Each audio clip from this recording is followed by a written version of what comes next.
আসসালামু আলাইকুম। কেমন আছেন আপনারা সবাই? ভালো আছেন? আল্লাহর অশেষ রহমতে দোয়া করি আপনারা সবাই ভালো থাকেন।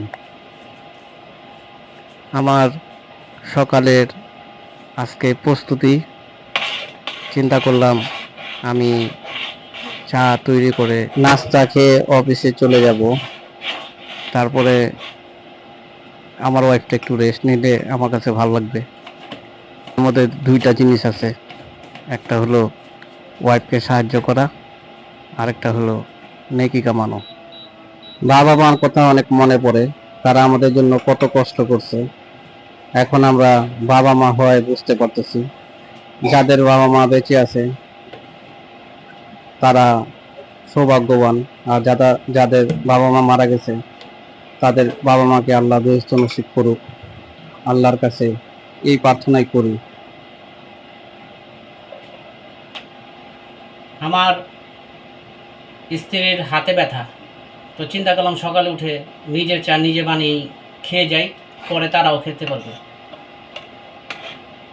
প্রত্যেকটা স্বামীর উচিত তার ওয়াইফকে সাহায্য করা, তার মেয়েকে সাহায্য করা। আমারও ইচ্ছা আমার ছেলে মেয়েদের, আমার স্ত্রীকে সাহায্য করা। এখন এই জন্য আমি চা বানাচ্ছি, নিজেটা নিজেই খেয়ে যাই। কালকে বাচ্চা ছোট না, কালকে রাত্রে ঘুমাতে পারে নাই। ছোট বাচ্চা থাকলে অনেক মেয়েদের কষ্ট হয়।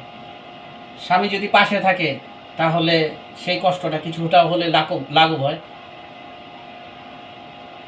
তাই আমরা যারা পুরুষ, আমাদের উচিত, প্রত্যেকটা পুরুষেরই উচিত যে তার স্ত্রীকে, বিবাহিত পুরুষ আর কি, তার স্ত্রীকে সাহায্য করা। আর যারা অবিবাহিত, তার মা বাবাকে, যদি বোন অবিবাহিত থাকে বোনকে সাহায্য করা।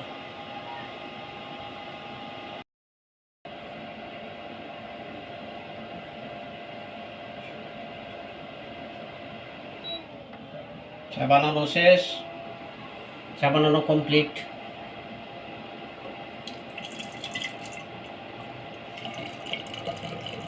আপনারা আমাদের পাশে থাকবেন, আমাদের ভিডিওটা কমেন্ট করবেন, লাইক দিবেন, শেয়ার করবেন এবং সাবস্ক্রাইব করবেন ইনশাআল্লাহ।